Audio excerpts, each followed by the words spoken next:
Hello, સંભળાય છે? હું ઋષિ પંડ્યા, માતૃભાષા અભિયાનનો કોર ટીમ મેમ્બર આપ સૌનું ગોઠડીમાં સ્વાગત કરું છું. માતૃભાષા અભિયાન વિશે ઘણા બધા જાણતા હશે, ઘણા બધા નહીં જાણતા. તો પહેલા તમને માતૃભાષા અભિયાનનો પરિચય આપું. માતૃભાષા અભિયાન ગુજરાતી ભાષા માટે કામ કરતી સંસ્થા છે, જે કોઈ પણ જાતનો નાણાકીય પૈસા લીધા વગર અથવા લોકોને ફ્રીમાં સેવા આપીને કામ કરે છે. એમના પ્રકલ્પોનું લિસ્ટ અહીંયા છે. પુસ્તક તરફથી માંડી અને દાદા દાદીના ઓટલા સુધીના બધા જ કાર્યક્રમો એ લોકો કરે છે, જેમાં નાનો બાળક પણ જોડાઈ શકે અને દાદા પણ જોડાઈ શકે. અને પુસ્તક તરફમાં એ લોકો દર વર્ષે લગભગ 1 લાખ 2 લાખ પુસ્તકો નિઃશુલ્ક લોકોને આપે છે, ખાલી ગુજરાતી ભાષા ટકી રહે એટલા માટે, નવી પેઢીને ગુજરાતી મળે એટલા માટે. તો જતા પહેલા બધી માહિતી એકવાર જોઈ લેજો. QR કોડ છે, સ્કેન કરીને જોડાઈ પણ શકો છો તમે માતૃભાષા અભિયાન સાથે. હવે આજનો સબ્જેક્ટ છે હેરિટેજ, અને હમણાં જ વર્લ્ડ હેરિટેજ ડે ગયો, અને બીજું ગુજરાતી ભાષા માટે કામ કરતી સંસ્થા તરફથી પ્રોગ્રામ છે. એટલે હું એક નાનકડું તમને એક્ઝામ્પલ આપું છું. આપણે નાના બાળકને જ્યારે કાગળ પાડવાનું કહીએ તો તરત પાડી દેશે. પછી જ્યારે એને કહીએ કે 500 ની નોટ છે પાડ, તો 2 વાર વિચારશે, અને કદાચ આગળ 1-2 જણ આવશે પણ બાળકોના ટોળામાંથી. પણ જ્યારે આપણે એ જ બાળકને કહીશું કે તારા પપ્પા પાસેથી લઈને પાડ, અથવા તારી પાસે જે પોકેટ મની છે એમાંથી પાડ, તો એ નહીં પાડે. કારણ કે એને ખબર છે કે એનું મહત્વ શું છે, એના માટે કેટલું ઉપયોગી છે. જો આપણે એ જ વસ્તુ એમને ભાષા અને હેરિટેજ માટે સમજાવી શકીશું, તો આપણે હેરિટેજ અને ગુજરાતી ભાષા બંનેને બચાવશું. એટલે એવું કરવા માટે તમને બધાને કહું છું કે માતૃભાષા અભિયાન સાથે જોડાજો, અને હેરિટેજને પણ બચાવજો અને ભાષાને પણ બચાવજો. બરાબર? હવે હું ડોક્ટર અંકુરને કહું છું કે વક્તાનો પરિચય આપે, અને પછી આપણે કાર્યક્રમને આગળ લઈ જઈએ. અહીં ઉપસ્થિત શ્રોતશ્રી દરેક શ્રોતાજનોના હૃદયમાં બિરાજમાન શાશ્વત ઈશ્વરને મારા નમન. માતૃભાષા અભિયાનની આ 33મી કોટડીમાં આપ સર્વેનું સ્વાગત કરું છું. જાણીતા સંશોધક લેખક ડોક્ટર માણેક પટેલ સેતુ સાહેબ અહીં ઉપસ્થિત છે, અને આશાવલથી આઝાદી સુધીનું અમદાવાદ વિષય ઉપર આજે જ્યારે વાત કરવાની છે, ત્યારે એમણે ખેડેલા વિવિધ ક્ષેત્રોના ખેડાની ઝાંખી આપ્યું તો આમ તો સાહેબ વ્યવસાય ડેન્ટિસ્ટ, પરંતુ વર્લ્ડ હેરિટેજ સિટી અમદાવાદ વિષય માટે તેઓ ખાસ જાણીતા છે. એમણે આજ સુધી અમદાવાદ શહેર અને અમદાવાદ શહેરના વિવિધ વિષયો પર 11 જેટલા પુસ્તકો લખ્યા છે, અને તેમજ 3 જેટલી ડોક્યુમેન્ટરી પણ બનાવી છે. ડોક્ટર માણેક પટેલ સેતુએ લેખન પ્રવૃત્તિની શરૂઆત દૈનિક પત્રથી કરેલી. ત્યારબાદ તેઓએ ગુજરાત સમાચારમાં 1993માં અમદાવાદ કથા નામની 55 હપ્તાની લેખ શ્રેણી પ્રકાશિત કરી, અને જેનું પછીથી અમદાવાદ કથા પુસ્તક તરીકે પણ પુસ્તક પ્રકાશિત થયું. ઉપરાંત 6 વર્ષના અભ્યાસ અને સંશોધનના અંતે 2003માં આ છે અમદાવાદનું સર્જન થયું. એ જ સમયે તેઓની દિવ્ય ભાસ્કરમાં વિરાતે અમદાવાદ અને કર્ણાવતી ક્રોસવર્ડ નામની લેખ શ્રેણી પ્રકાશિત થઈ. ગુજરાત સમાચાર અને દિવ્ય ભાસ્કર બાદ 2015-16 દરમિયાન નવ ગુજરાત સમયમાં અમદાવાદીનું અમદાવાદ નામની 60 હપ્તાની લેખ શ્રેણી પણ પ્રકાશિત થઈ. અને ડોક્ટર માણેક પટેલ ગુજરાત સમાચાર ગુજરાત સરકારના આમંત્રણથી ગુજરાત દીપોત્સવી અંકમાં પણ ઘણા વર્ષોથી લેખો લખે છે. તેમજ અન્ય ઘણા માસિકોમાં તેમના અમદાવાદ વિશેના અભ્યાસ લેખો વારંવાર પ્રકાશિત થાય છે. એટલે ટૂંકમાં એમણે અખબારના કટાર લેખનથી લઈને ડોક્યુમેન્ટરી ફિલ્મ નિર્માણ, વ્યાખ્યાનો અને કલ્ચર હેરિટેજ ફોટોગ્રાફર સુધીના ક્ષેત્રોનો અનુભવ રાખ્યો છે. હવે આપ સૌનો વધારે સમય ના લેતા ડોક્ટર માણેક પટેલ સેતુ સાહેબને મંચ ઉપર આમંત્રિત કરીશ.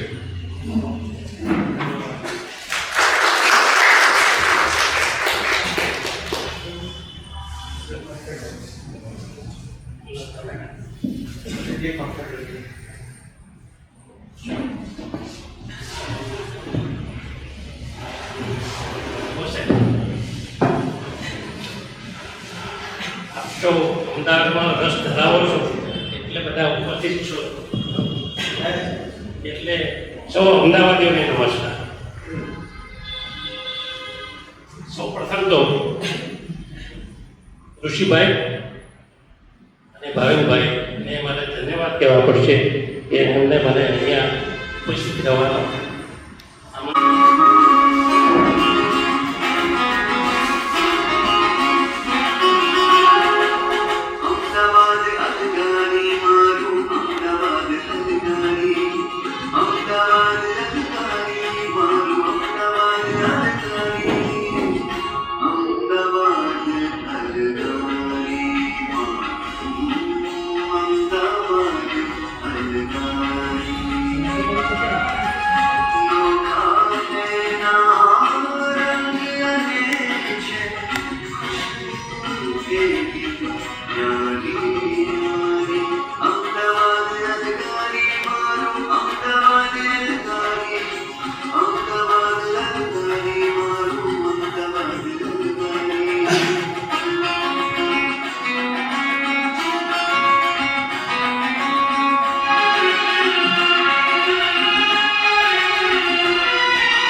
કલા અને સંસ્કૃતિનો ઉજેરણ ચંદોના ગૌરવશાળી સ્થાપત્યોનું માનસ અમદાવાદ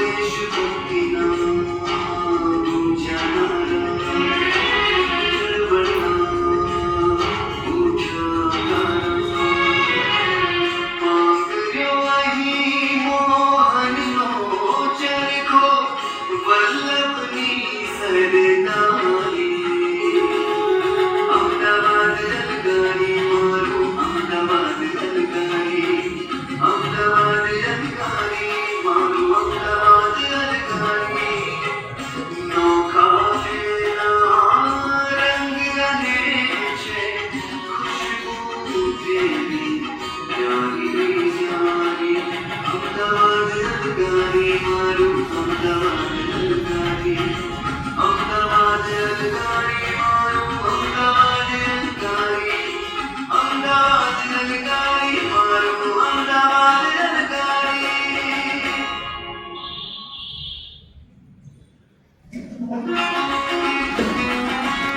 કરું છું અને સ્પેશિયલી 1993માં અમદાવાદના જન્મ પડ્યો એ વખતે અમદાવાદમાં એક નેશનલ કોન્ફરન્સ હતી અને એ કોન્ફરન્સનો હું અધ્યક્ષ હતો અને હવે એ લોકોને અમદાવાદ કેવું છે બતાવવા માટેનું મેં એક નાની પુસ્તિકા લખી અને એ પુસ્તિકામાંથી અમદાવાદ સાથે જોડાયો અને અમદાવાદની સંસ્કૃતિ બતાવવા માટે એ વખતે ભારતીય જોડાવડ સાધનની સંસ્થા લોકકલા કેન્દ્રનો એક પ્રોગ્રામ રાખ્યો અને અમદાવાદની જે ગુજરાતની સંસ્કૃતિ એમને બતાવી હતી ત્યારથી અમદાવાદ સાથેનો જોડાયેલો છેલ્લા 30 વર્ષ દરમિયાન જે મેં અનુભવ્યું છે જે મેં જોયું છે એના વિશેની જે વાત સમજાય છે એ આજે હું તમને કરી રહ્યો છું અમદાવાદનું મૂળભૂત નામ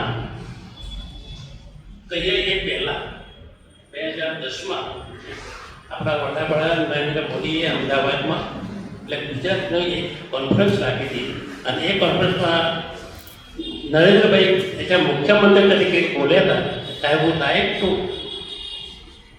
say that Ahmedabad should be declared as a World Heritage City. એ એમનું 7 વર્ષ પછી એમનું સપના 1/9/17ના રોજ પૂરું થયું અને અમદાવાદ વર્લ્ડ હેરિટેજ સિટી બન્યું. અમદાવાદ જ્યારે વર્લ્ડ હેરિટેજ સિટી બન્યું તો અમદાવાદના ઇતિહાસ વિશે લોકોને જાણવાની મહેચ્છા થાય, અમદાવાદ કેવું છે એ જોવાની પણ મહેચ્છા થાય અને અમદાવાદ આવતા નગરજનો કરતાં બહારના જે પ્રવાસીઓ છે એ સાચો ઇતિહાસ જાણે. હું ઇતિહાસકાર નથી, હું ડેન્ટિસ્ટ છું, પણ સાચી વસ્તુ જાણે અને સમજે એ વસ્તુ સમજાવવા માટે મેં એક નમ્ર પ્રયાસ કર્યો છે. સૌથી મૂળભૂત ગામ આ શહેરનું એને આશાવલ કહે છે. આશાવલ તમે કદાચ ખબર છે કે આશ્ચર્ય દરવાજાથી ધાર્મિકપૂર્ણ એક વિસ્તાર છે. એ ધાર્મિકપૂર્ણનો વિસ્તાર છે, ઊંચો ભાગ છે.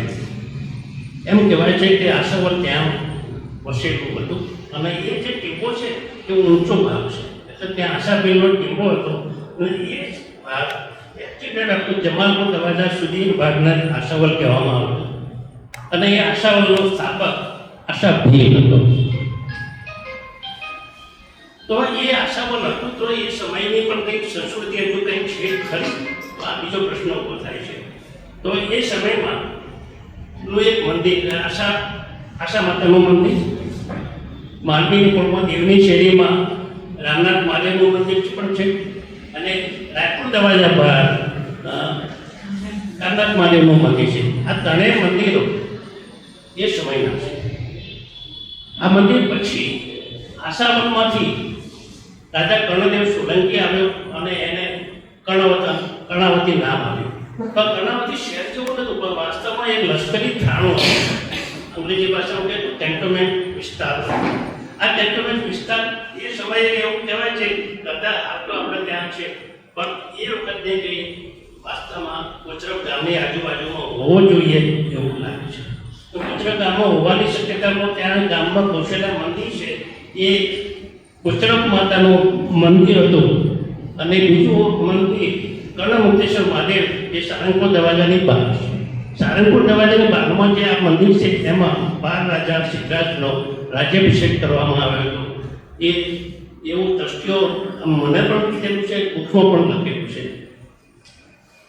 પછી 15મી સદીમાં અમદાવાદમાં સાઉથમાંથી પડીને એટલે વડોદ બાજુથી પડીને સુલતાન અહમદ શાહ અમદાવાદમાં આવે છે અને તે પછી વનકટીમાં જબ કુત્તે પર સસ્સા આયા જે વાર્તા બધા જ જાણે છે કે હું રિપીટ નથી કરતો, પણ એને અમદાવાદ વસાવ્યું.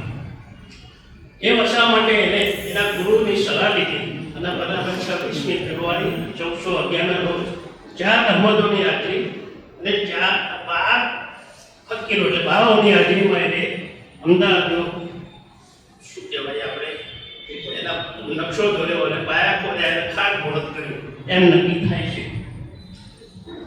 એને જે ભદ્રનો કિલ્લો બનાવ્યો તો એ વખતે જો જુઓ તો ભદ્રના કિલ્લાની ઉપરની બાજુ આપણા બધા શહેરોમાં અથવા શહેરોમાં કંઈ એમ્પી થિયેટર જોઈએ છે તો એવું એમ્પી થિયેટરના ઉપર કિલ્લાના ઉપલા ભાગમાં એના પોતાના યુઝ માટે પણ બનાવી દીધું.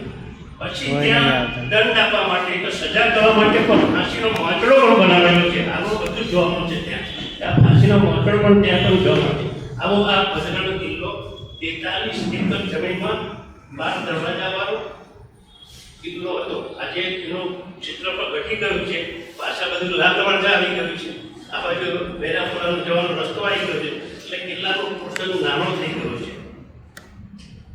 પણ આ અમરશાહના બાબતમાં એક કથા બહુ પોપ્યુલર થઈ છે માનેના બાવાની કે એના હેરાન કરતા હતા. એક ગોદડીવાળા બાબા એક દેવતામાં થોડો દોડો ખેંચે કાપ્યોની બિલ્ડિંગની ઇમારત પડી હતી. આ જે ગોદડીવાળા બાબાની જે વાર્તા છે એ બધા જાણે છે કે હું કંઈ રિપીટ નથી કરતો, પણ એનું મંદિર માણેક ચોકમાં બરાબર મધ્ય ભાગમાં માણેકનાથની સમાધિ આવી છે. એટલે કંઈ માણેક ચોકમાં તમે કંઈ ખરીદી કરવા જાઓ તો એક સમાધિ તમે જોજો, મૂળભૂત સમાધિ હાલમાં છે. એમના 13મા વંશજ અમદાવાદમાં છે. દર વર્ષે અમદાવાદનો સ્થાપના દિવસ આવે છે ત્યારે માણેક બુરજ ઉપરની ધજા દર વર્ષે લગાય છે. અમર સાહેબ જ્યારે અમદાવાદનું બાંધકામ શરૂ કર્યું તો સૌથી પહેલું એને કામ કિલ્લાનું તો કર્યું, પણ એની સાથે સાથે પેરેલલ એને પોતાના માટે ધાર્મિક માનવ હોવાથી એને પોતાના ફેમિલી માટે એક મસ્જિદ બનાવવાનું શરૂ કરી. એ અમરસાની મસ્જિદ જે છે એમાં જે બધા પથ્થરોના દીવાનો બધું છે એ બધું આપણા હિન્દુ મંદિરોના પથ્થરો હોઈ શકે એવું લાગે છે. પછી આમ જનતામાં એને જામા મસ્જિદ બનાવી તો જામી મસ્જિદ બનાવી. એ વખતે દિલ્હીની જામા મસ્જિદ અસ્તિત્વ ધરાવતી નથી. ભારતની એ વખતે મોટાભાગની મસ્જિદોમાં એક સ્થાન. આ મસ્જિદમાં અમદાવાદમાં જ્યારે ધરતીકંપ થયો ત્યારે એના 2 કિલ્લા ઉપરના જે મિનાર હતા એ મિનાર પડી ગયા. તો આ મિનાર હતા એવી સાબિતી શું? તો એ વખતે અમદાવાદમાં અંગ્રેજ જેમ્સ હતો અને જેમ્સના ફોટાને ચિત્ર પાડેલા હતા. એ જેમ્સની અંદર ચિત્રોમાં આ બંને મિનાર હાજર જોવા મળે છે. પછી શહેરનું નાકું ગણો કે શહેરનો મેઇન ગેટ ગણો એને 3 દરવાજા કહે છે. તો નીચે તમે જુઓ છે ફોટામાં તો એ સમય પર ઉપર એક મહાલ હતો અને ઉપર છાપરું પણ હતું. તમને કંઈ વચ્ચે કંઈ આ મકાનની વચ્ચોવચ્ચ કંઈ નવું લાગે છે ખરું? કયું મકાન હોઈ શકે? કોઈને ખ્યાલ છે ખરું? લોકો એને કારણ પોલીસ સ્ટેશન કહે છે. વાસ્તવમાં કારણ એટલે મિરચાનથી કારંજાવાલા નામના પારસી બાબાનું પ્રાઇવેટ મકાન છે. આ કોઈને ખબર નથી. મિરચાનજી કારંજીવાલાનો પ્રાઇવેટ મકાન છે. આ વાત ફરતી પણ આગળ વાત આવશે એટલે હું રિપીટ કરીશ. આ કારંજાવાલાનું પોતાનું મકાન અને એના નામ પરથી પછી કારણ પોલીસ સ્ટેશન બન્યું. હાલમાં પોલીસ સ્ટેશન આ નીકળી ગયું છે અને બાજુમાં શિફ્ટ થયું છે. પછી બન્યું કાંકરિયા.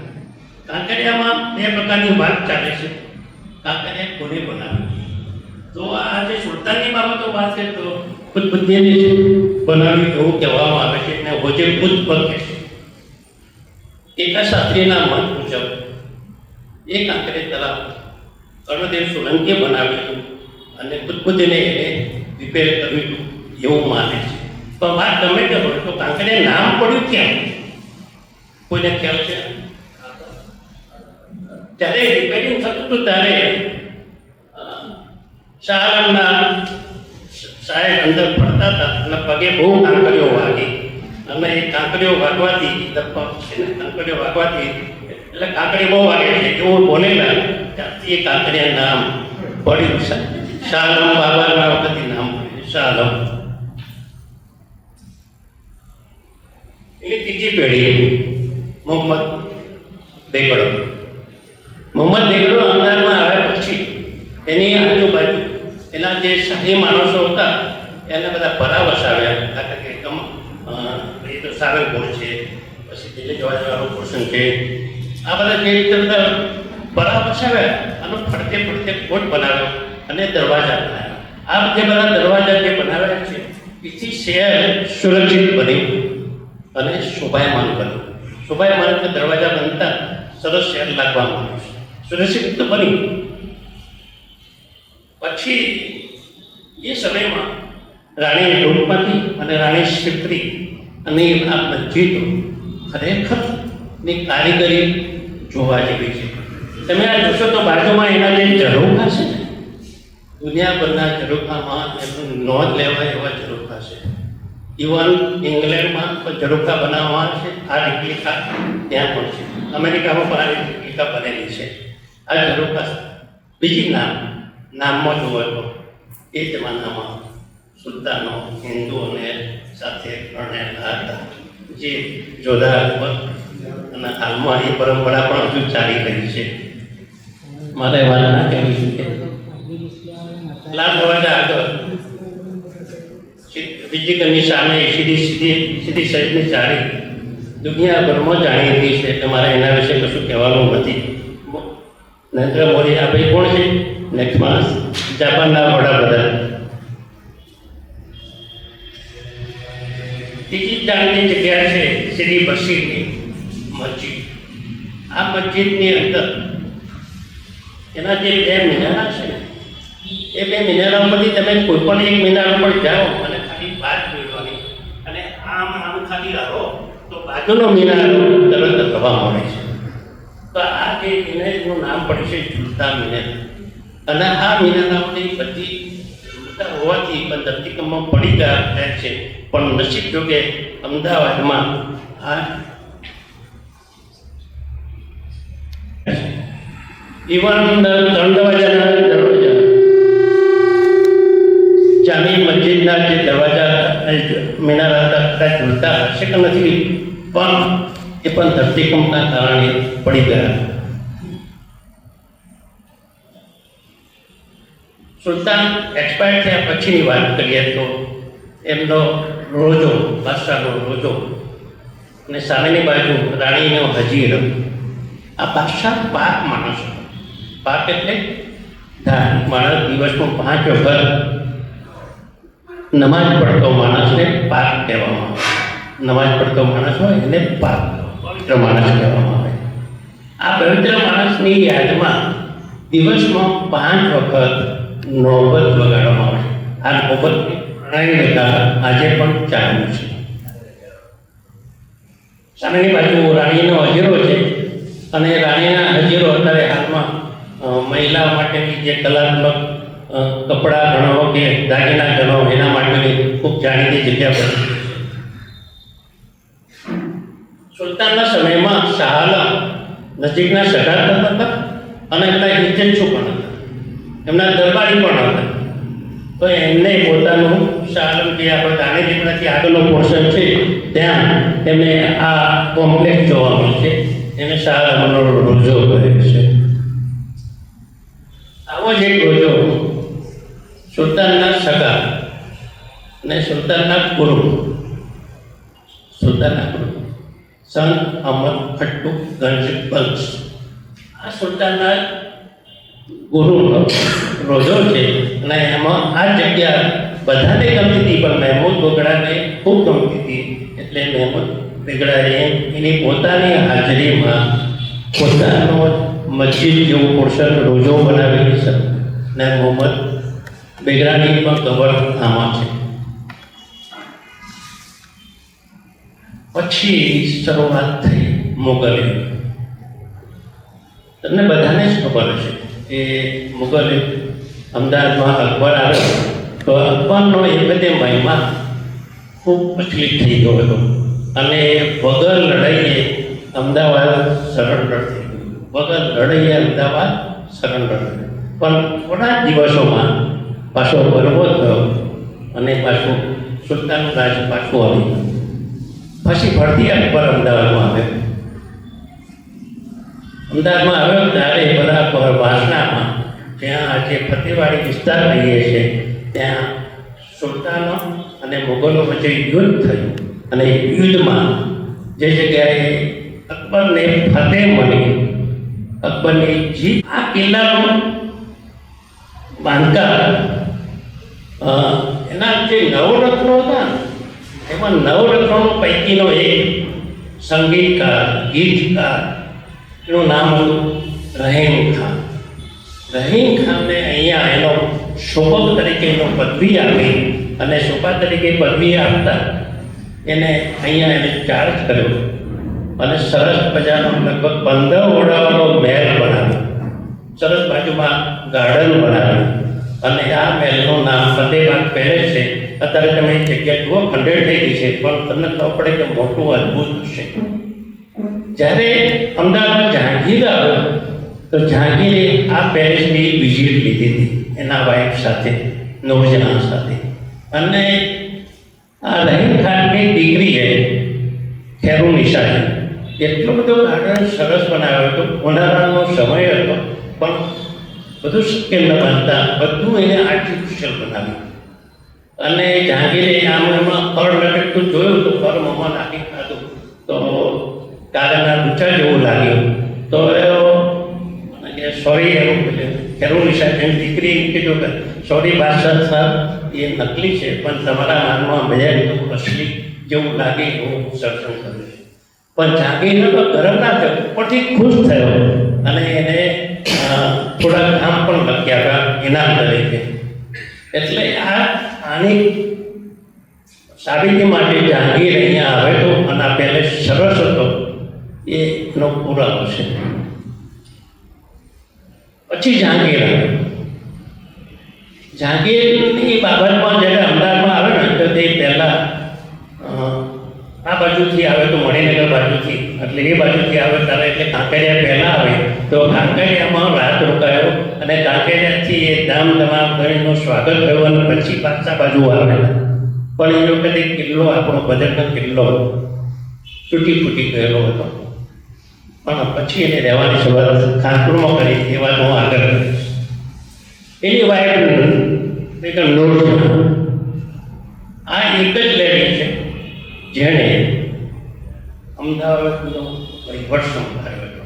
શી was the first governor of the Ahmedabad city અને એના જમાનામાં એને સોનાના સિક્કા છપાયા હતા.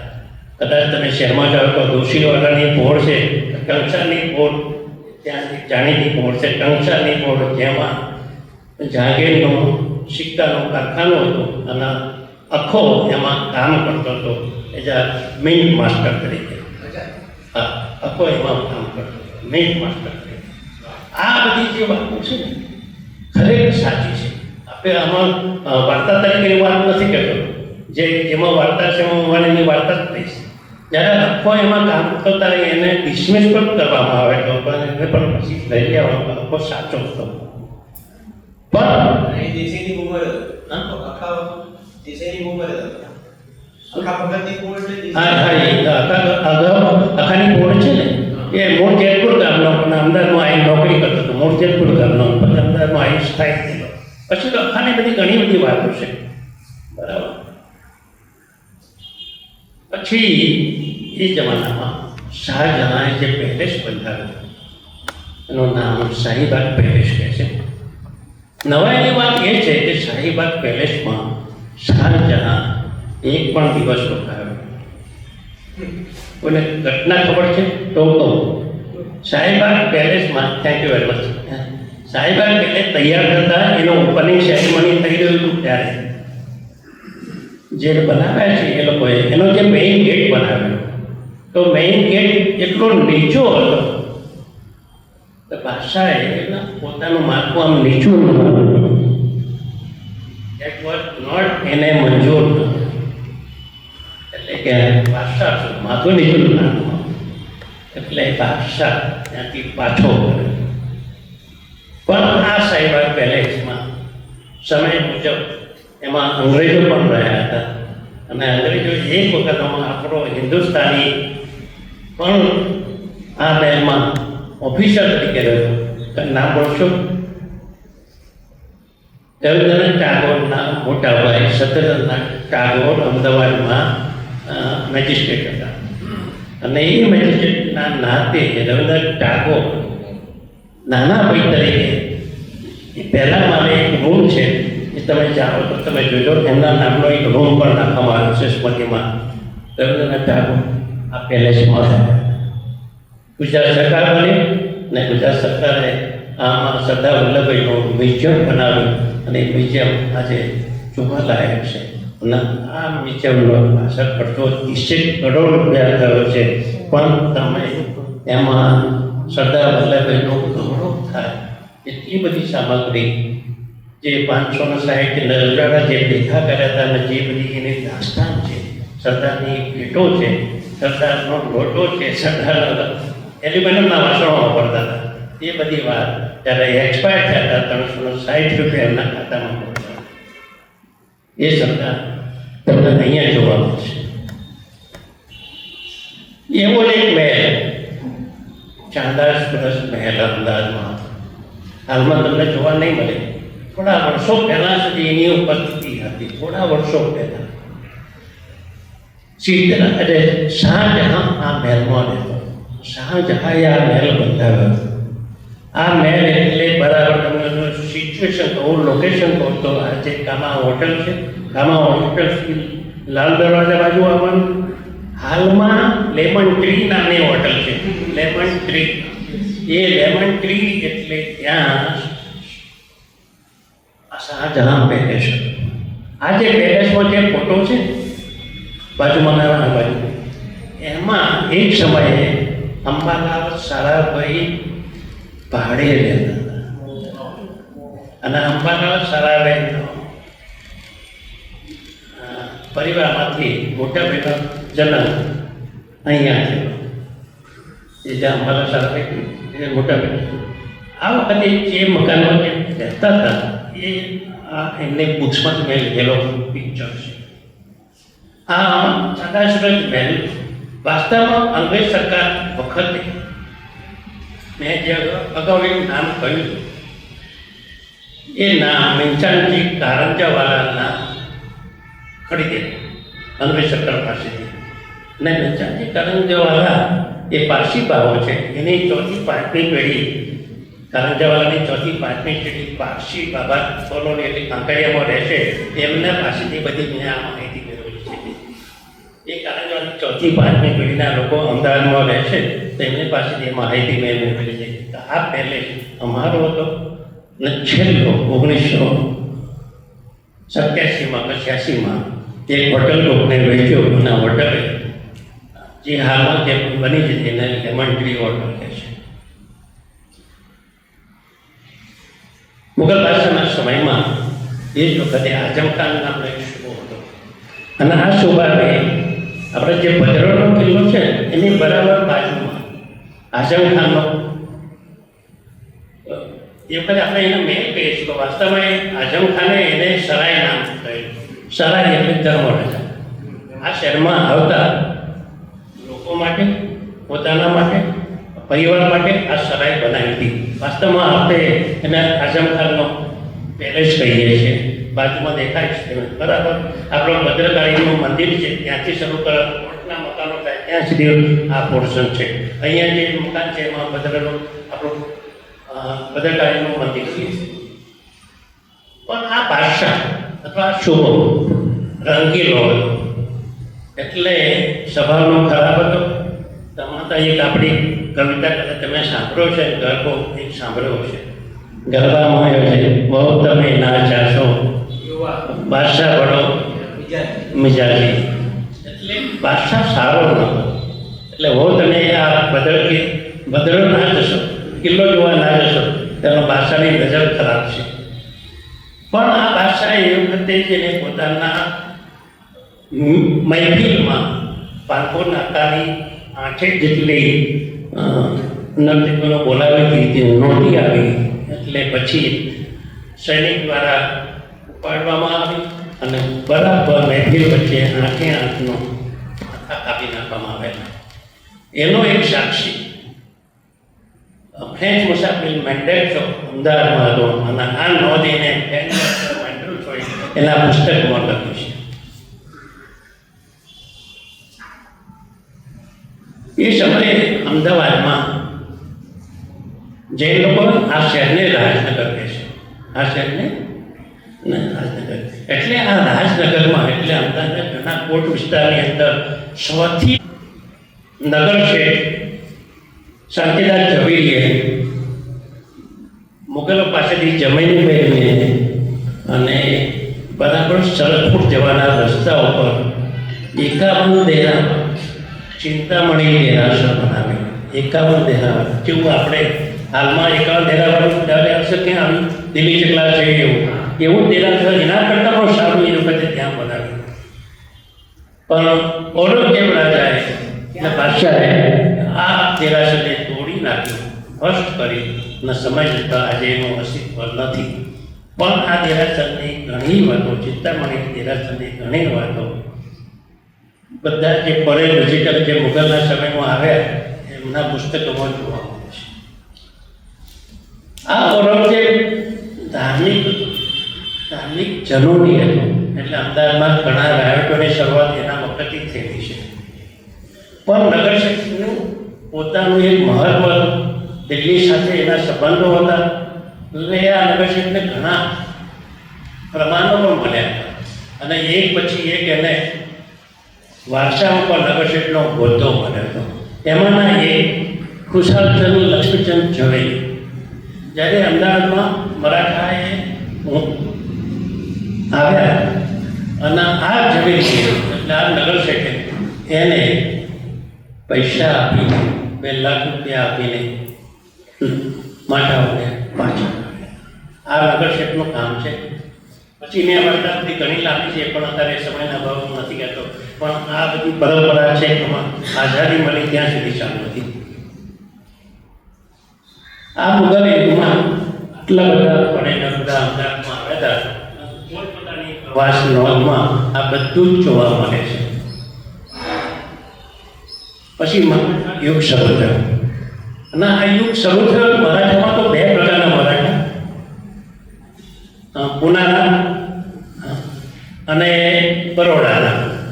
એટલે પુનાના વિશ્વા કહેવાય, બરોડાના ગાયકવાડ કહેવાય. આ બંને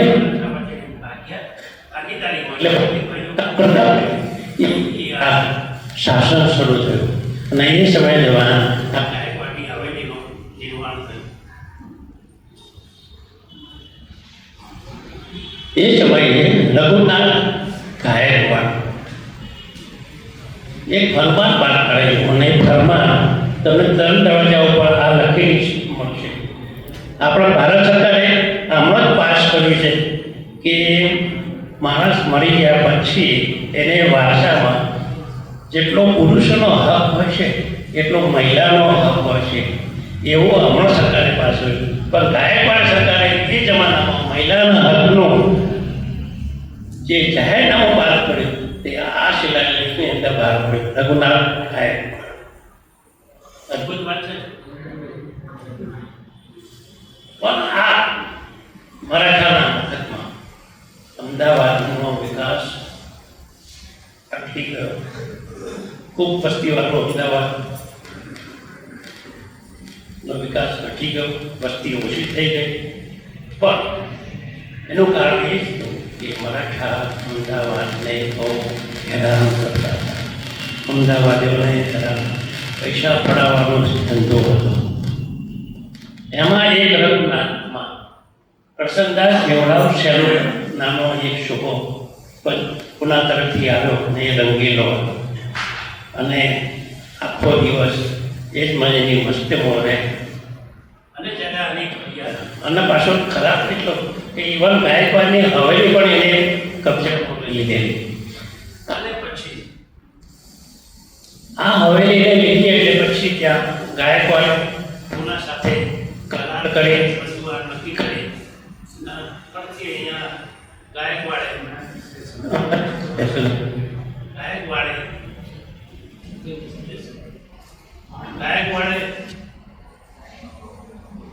આ કરશનદાસોબાને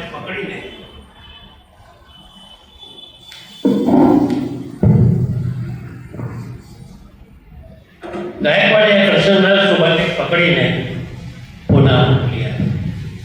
ત્યાંથી એક વખત એક કહેવત બને, હાથમાં દંડો બગલમાં હોય, હવેલી લેતા ગુજરાત. હાથ હોય છે ને આમ રમવા માટે એનો હોય એટલે 5 નહીં જેટલી હોય. હવેલી લેતા, હવેલી એટલે જે ગાયકવાડની હવેલીનો કબજો એને લીધો હતો એટલા માટે હવેલી લેતા ગુજરાત હોય. પછી આવ્યું બ્રિટિશ શાસન. 1818માં અમદાવાદના કિલ્લાઓ પર બ્રિટિશનો ધ્વજ ફરકતો શરૂ થયો અને બ્રિટિશ લોકોએ અમદાવાદનો વિકાસ શરૂ કર્યો અને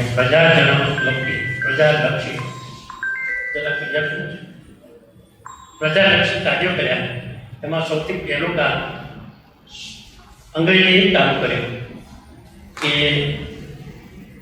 લોકોને કાયદો અને વ્યવસ્થાનું કામ સૌથી પહેલું છે. પોલીસ સ્ટેશનનું કામ સૌથી પહેલું શરૂ કર્યું. પોલીસ સ્ટેશનનું કામ સૌથી પહેલું શરૂ. પછી અમદાવાદનું સર્વેનું કામ શરૂ કર્યું. પછી અમદાવાદની ભૌગોલિક ઊંચાઈ કેટલી છે શું છે તેનો એક પથ્થર મૂકાવ્યો. એ પથ્થર આજની તારીખમાં હાજર છે. બરાબર તમે ભદ્ર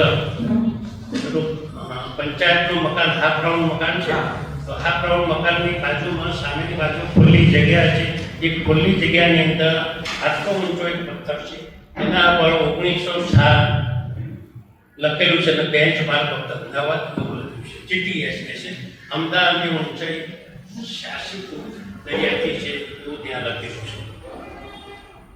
કદાચ તમારે ત્યાં ઉભા રહેવું પડે અને ત્રિકોણની અંદર જવું પડે.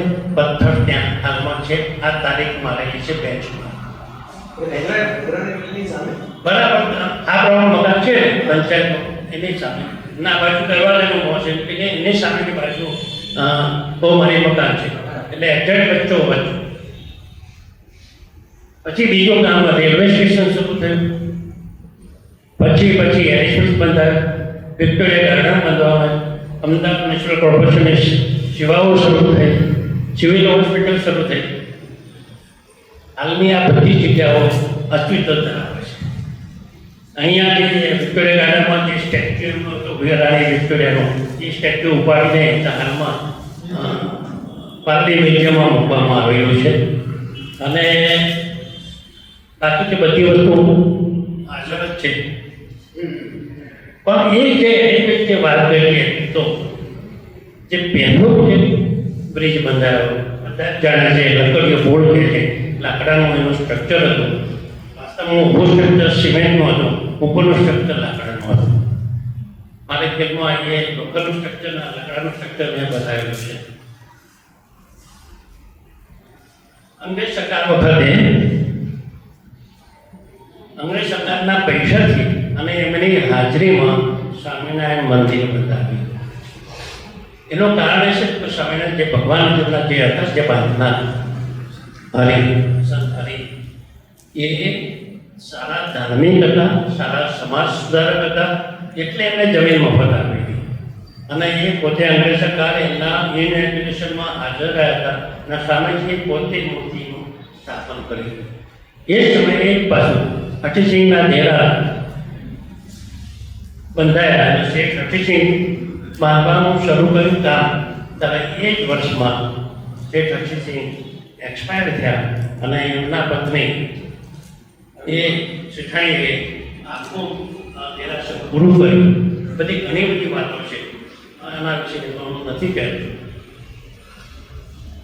પછી આવ્યું આઝાદીની લડત શરૂઆત થઈ 1857ના બરવાથી. 1857નો બરવો શરૂ થયો ત્યારે અમદાવાદના સૈનિકો, એટલે આપણે હાલમાં જે કહીએ છીએ ને તો કેન્ટોનમેન્ટ વિસ્તાર, એ વખતે હતો જ. પછી કેન્ટોનમેન્ટ વિસ્તારના 20,000 સૈનિકોએ અમદાવાદના બરવામાં ભાગ લીધો હતો. એમાંથી 21 માણસો કંઈ ને કંઈ રીતે, કોઈને ફાંસી, કોઈને તલવારે, કોઈને ગરદનથી, ને 21 સૈનિકોને મારી નાખવામાં આવ્યા. એ વચ્ચે અમદાવાદના બીજા 2 લગભગ 12 માણસો અને કાળા પાણીની સજા થઈ હતી. એમાંનું એક વ્યક્તિ સારંગપુર દરવાજામાં વિઠ્ઠલપુર મંદિરનો પૂજારી, વિઠ્ઠલ મંદિર છે સારંગપુરમાં દરવાજાની અંદરની બાજુ, એ વિઠ્ઠલ મંદિરના પૂજારીને એક બાજુ પૂજા કરે અને બીજી બાજુ જે 5857ના જે સૈનિકો હોય કે બીજા બધા આવ્યા હોય એ બધાને આશરો આપતા. સરકારને ખબર પડી ત્યારે આ બંને માણસો એમના પૂજારીને પકડી ગયા અને 14 વર્ષની કાળા પાણીની સજા થઈ પાછા. એવો જ એક અમદાવાદનો મુસલમાન જમાલપુરમાં રહેતો એક સિપાહી હતો, એને પણ કાળા પાણીની સજા થઈ. આ બધી વાતને મારી ફિલ્મમાં બતાવી છે, મંદિરમાં બતાવ્યું છે. એ સમયે જ્યારે ખરેખર આઝાદીની લડત શરૂ થઈ એ પહેલા, ગાંધીજી આવ્યા એ પહેલા, એક અમદાવાદનો એક વ્યક્તિ હતો અને અંબાલાલ સાગરદાસ દેસાઈ, એમને સાદગીની બધી મુસાફરીની વાત આઝાદીની લડતનું કામકાજ શરૂ કરી દીધું. અંબાલાલ દેસાઈ એટલે વનિતા વિશ્રામ છે ના ડોનર, વનિતા વિશ્રામ ફાળિયામાં છે ને એના ડોનર. એ ડોનરે અમદાવાદમાં આઝાદીનું કામકાજ શરૂ કરી દીધું હતું. 1901માં અમદાવાદનો એક ચિત્રકાર મગનલાલ શર્મા જમાલપુરમાં રહેતા હતા, મ્યુનિસિપાલિટીમાં નોકરી કરતા હતા. એને ભારત માતા ચિત્ર દોર્યું અને એ ચિત્રએ એટલું બધું સરસ દોર્યું કે અમદાવાદમાં નહીં આખા ગુજરાતમાં પણ ભારતભરમાં એની પોપ્યુલારિટી મળી. અને જ્યારે બંગબલી ચળવળ થઈ ત્યારે આ ચિત્રને પ્રાધાન્ય આપવામાં આવ્યું. બંગબલી ચળવળ શિવદાવડા ગયા, અત્યારે આપણે શું બોલે સંવિધાન બચાવો છે, ભારત માતા બચાવો, ભારત માતા બચાવો, એવો ત્યાં કામમાં આવ્યું. આ બધું છે ને સૌથી શ્રેષ્ઠ આપવો હતો આપણે નરેન્દ્ર મોદીને અમૃત મહોત્સવ નિમિત્તે મેં 5 લેક્ચરો લીધેલા, એટલે લોકોને આઝાદીની વાત મેં કરેલી. પણ આ બીજી એક વાતમાં આખા આ ઝોનના ગવર્નર લોર્ડ મિન્ટો અમદાવાદમાં આવ્યા હતા અને આ લોર્ડ મિન્ટો હાલમાં જે અનાથ આશ્રમ છે ને સાયકલ દરવાજા બહાર, એની એક્ઝેક્ટ સામે લોર્ડ મિન્ટો અને લેડી મિન્ટો ત્યાંથી બગીમાંથી પસાર થતા હતા અને એક જણે કોણે મૂક્યું તો ખબર છે, નામ પંડ્યા છે, એ એને બોમ્બ નાખ્યો અને પંડ્યા એ બોમ્બ નાખ્યો તો લોર્ડ મિન્ટો અને લેડી મિન્ટો બચી ગયા, પણ બાજુમાં એક સફાઈ કામદાર કામ કરતો હતો, નરસિંહ યોગે એનું મોત થઈ ગયું. આ એ જગ્યાનો આ સ્થળ છે, એ જગ્યાએ અત્યારે હાલ આવું સ્મારક છે. બરાબર તમે જાઓ તો અનાથ આશ્રમની સામે રાયપુર દરવાજા પર આ જગ્યા છે. આઝાદીની ચળવળના સ્વરૂપ બદલાયું. ગાંધીજી અમદાવાદમાં આવ્યા અને 1915માં કોચરબ આશ્રમની સ્થાપના કરી. એના બરાબર 2 વર્ષ પછી સાબરમતી આશ્રમની સ્થાપના કરી અને આઝાદીની લડતનું સ્વરૂપ બદલાયું. પણ કોચરબ જે સાબરમતી કેમ જતો રહે? કોચરબમાં એ સમયની વાત કરું તો કોચરબ આશ્રમમાં એ સમયે અમદાવાદનું લેક્ચર અને પ્લેગમાં અમદાવાદમાં ઘણા માણસો એક્સપાયર થયા અને પ્લેગમાંથી સલામતી એક જ હતું, શહેરની બહાર જવાનું, શહેરમાંથી બહાર જવું. તો ચોમાસામાં મસ્ત પાસે બીજું પણ એક કારણ હતું કે આ જગ્યા ભાડાની હતી. આ જગ્યા ખાસી ભાડાની કેટલી જગ્યા આ જગ્યા ભાડાની નવી જગ્યા 2600 રૂપિયામાં આ જગ્યા મળેલી, 2600 રૂપિયામાં દસ્તાવેજ કરી જગ્યા લીધેલી. આ સારું કહેવાની આગળની જગ્યા અને એમાં ચોમાસામાં ચાલુ વરસાદે બળદગાડામાં સામાન લઈને ત્યાં શીખ થયેલો. એ વખતે અમદાવાદનો ફ્લેગ ચાલતો હતો. પછી ગાંધીજીએ પોતાની આ લડતને લોકો સુધી પહોંચાડવા કંઈ માધ્યમ હોવું જોઈએ તો એક જ માધ્યમ નવજીવન માધ્યમ એમને છાપું શરૂ કર્યું અને પછી છોકરાઓને તૈયાર કરવા એજ્યુકેશન આપવા માટે ગુજરાત વિદ્યાપીઠની સ્થાપના કરી 1921માં. આ પહેલાં પણ અમદાવાદમાં એક અધિવેશન કોંગ્રેસનું કરાયું બરાબર 28મી વાડી. એના પછી આ બીજું અધિવેશન અમદાવાદમાં હાલની વીએસ હોસ્પિટલ છે એ જગ્યા ઉપર.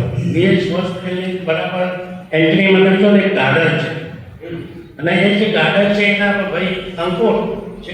તો એ ગાર્ડનની બરાબર જે ગોળ રાઉન્ડ ગાર્ડન છે ત્યાં નાનો પથ્થર છે, ત્યાં પથ્થર પર પણ આ લખ્યું છે 1921માં અહીંયા અધિવેશન કરાયું.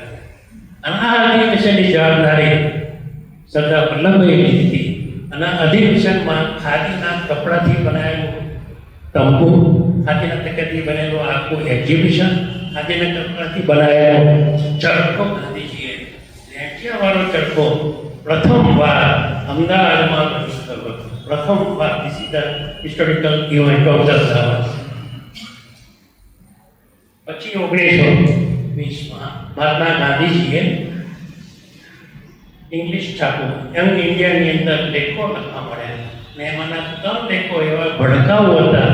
સરકારને એમના 3 લેખો માટે જેલમાં પૂરવામાં આવ્યા ને જેલમાં પૂરથી એમનો કેસ શરૂ થયો. એ કેસ શરૂ થયો ત્યારે મહાત્મા ગાંધીજીના જે કેસ ચાલતો હતો ત્યારે અમદાવાદના ચિત્રકાર રવિશંકર રાવળ ખૂણામાં કોર્નરમાં બેઠા હતા અને એનું આ ચિત્રનું રેખાંકન કર્યું. કલર છે એ રેખાંકન કર્યું અને ચિત્ર કર્યું. એમાંનું આ ચિત્ર છે અને જ્યાં હાલમાં કેસ ચાલતો હતો એ જગ્યા તમારા જોઈ ગયો હતો. શાહીબાગમાં તમે જાઓ, સર્કિટ હાઉસ જુઓ અને સર્કિટ હાઉસમાં નીચલો રૂમ છે એ કોર્ટનો રૂમ છે. એ કોર્ટમાં હાલમાં પણ એ દિવાલે આ ચિત્ર મૂકવામાં 1958 સરદાર વલ્લભભાઈ અમદાવાદમાં 24 થી 28 સુધી અમદાવાદ મ્યુનિસિપાલિટીના પ્રમુખ અને પ્રમુખ હતા ત્યારે 4 લોકોએ કોર્પોરેશનના હાલની ભાષામાં કહીએ તો એડમિનિસ્ટ્રેટર કમિશનર કહેવાય એ વખતે મ્યુનિસિપલ ઓફિસર હતો. કમિશનરની ઇન્ટરવ્યૂ વખતે મોરારજી દેસાઈ અને બાકીના 3 એવા 4 માણસોએ અરજી કરેલી પણ સરદાર વલ્લભભાઈના ધ્યાનમાં આ મોરારજીનું નામ નહોતું આવેલું. એટલે એપ્લિકન્ટ હતા પણ એમને સ્વીકાર્ય હતા. આ મોરારજી દેસાઈની પસંદગી થઈ હતી. એમની પસંદગીમાં ઈશ્વરભાઈ નામના એક વ્યક્તિ હતા. એમની ઈચ્છા મુજબનું પસંદગી ન થતા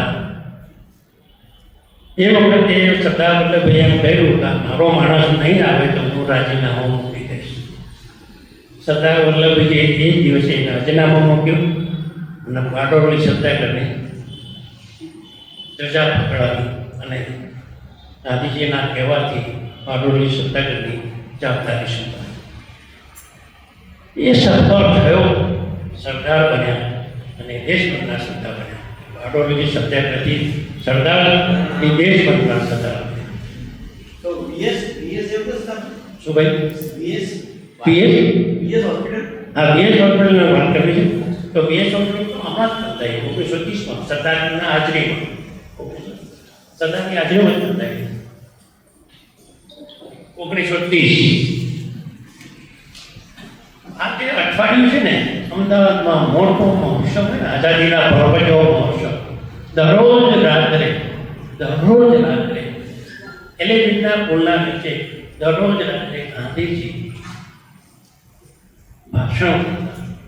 અને એક ભાષણની મને છેલ્લી જ યાદ છે કે આવતીકાલે હું જીવતો હતો કે ન પણ આ કામ તમારે કરવાનું છે. કાલે પોલીસ પકડી પણ જશે મને, મરી પણ જાવ. એ જે છેલ્લું પાકે છે 10મી તારીખનું પાકે અદભુત હતું. 11મી તારીખ 12મી તારીખે સવારે બરાબર 6 વાગે ગાંધી કૂચ કરે છે. અને એ વખતે એમના વાઇફ એટલે કસ્તુરબા 59 સૈનિકો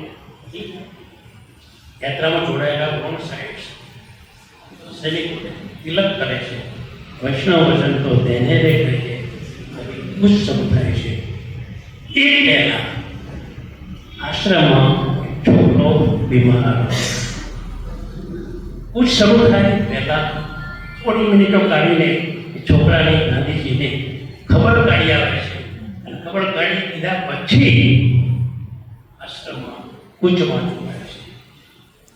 જેને કહીએ ગાંધીજી નાના મોટા બધા બાળકોનું વાત્સલ્યનું ધ્યાન રાખતા એમાંનો એક કારણ આપ્યો છે.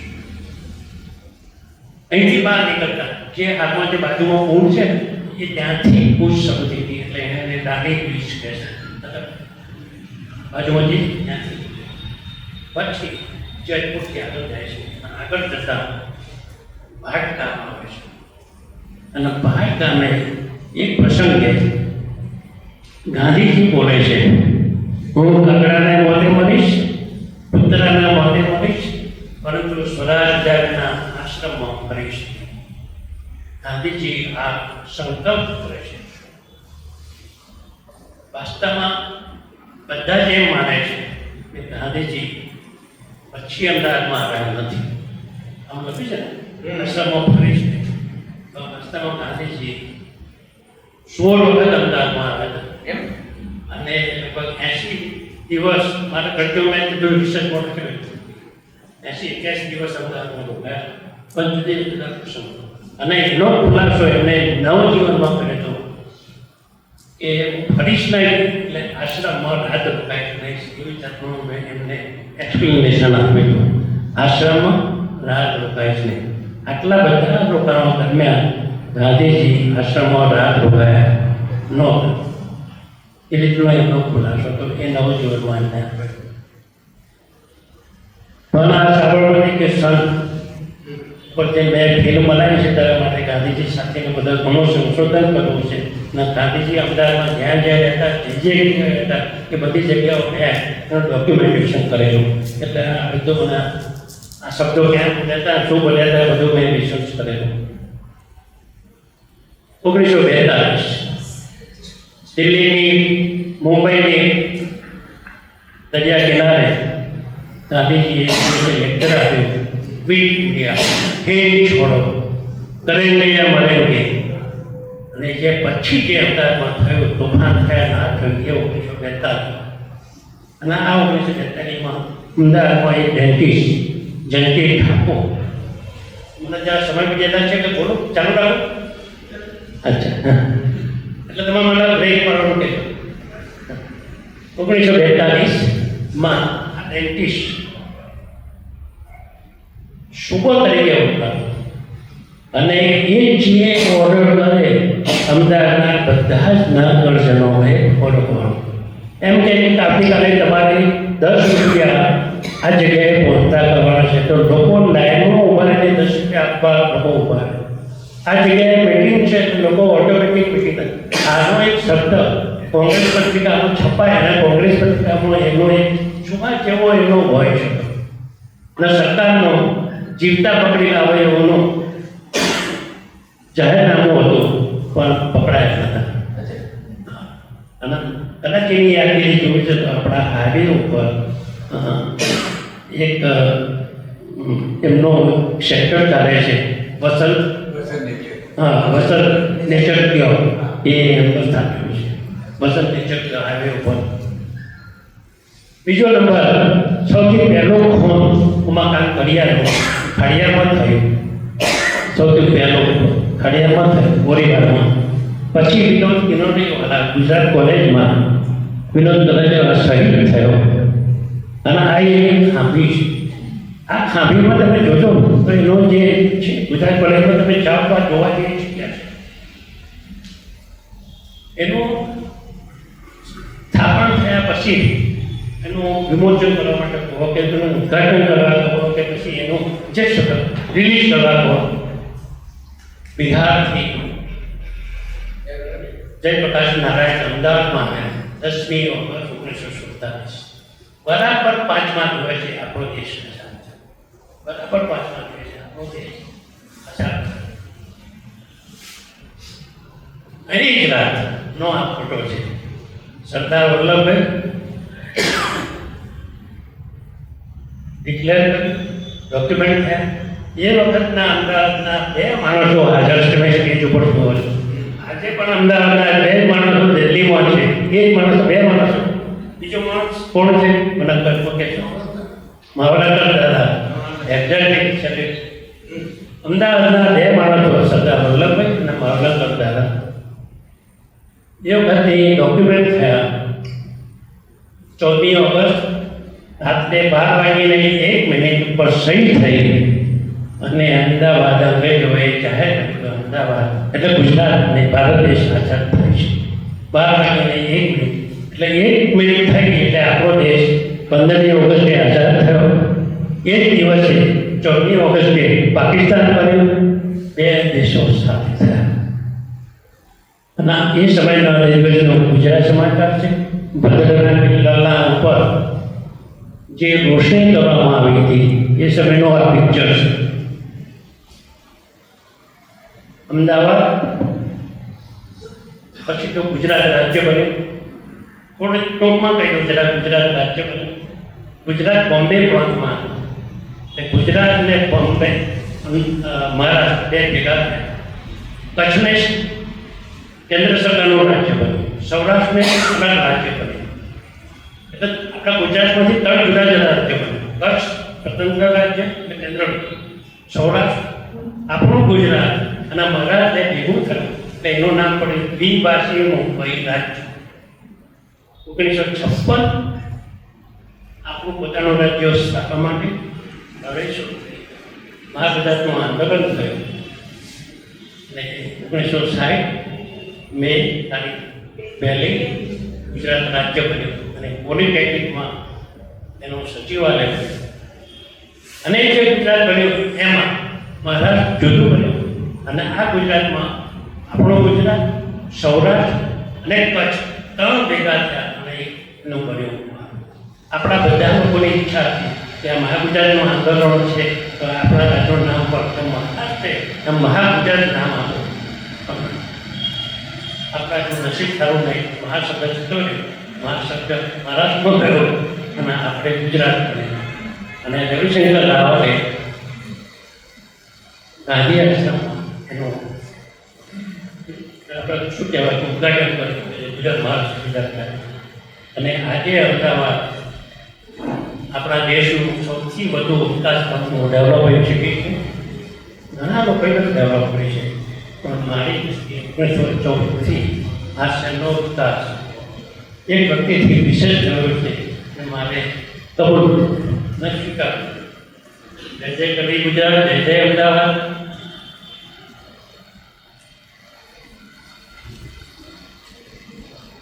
મારે 14 પુસ્તકો 11 પુસ્તકો છે. એમાં 3 ફિલ્મ છે. સાબરમતી પ્રોફેસરે મને એક ફિલ્મ બનાવડાવી. ગાંધીજી પર ફિલ્મ બનાવી છે. છેલ્લું કેટલો સમય છે ભાઈ?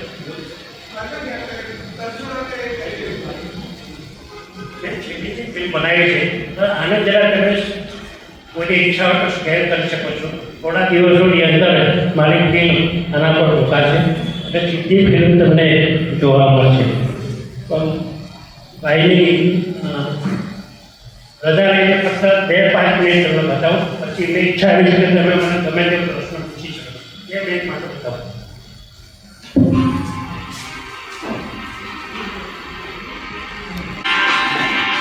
ગુર્જર ધરાવતા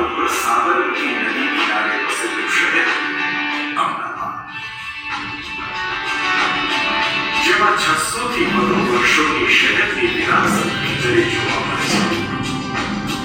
વર્ષ 2017માં અમદાવાદને ભારતના પ્રથમ વર્લ્ડ હેરિટેજ સિટીના દરજ્જાનું ગૌરવ પ્રાપ્ત થયું. તેના ઇતિહાસની આ છે અમદાવાદ ગાથા. હું ડૉક્ટર માણેક પટેલ જન્મે ભલે અમદાવાદી નથી પણ તમને પૂરેપૂરો અમદાવાદી છું. મારા લોહીમાં અમદાવાદ હિમોગ્લોબિન રૂપે વહે છે. આ લાવો અમદાવાદ, આવો આપ સૌને અમદાવાદની રોમાંચક સફળ કરાવો.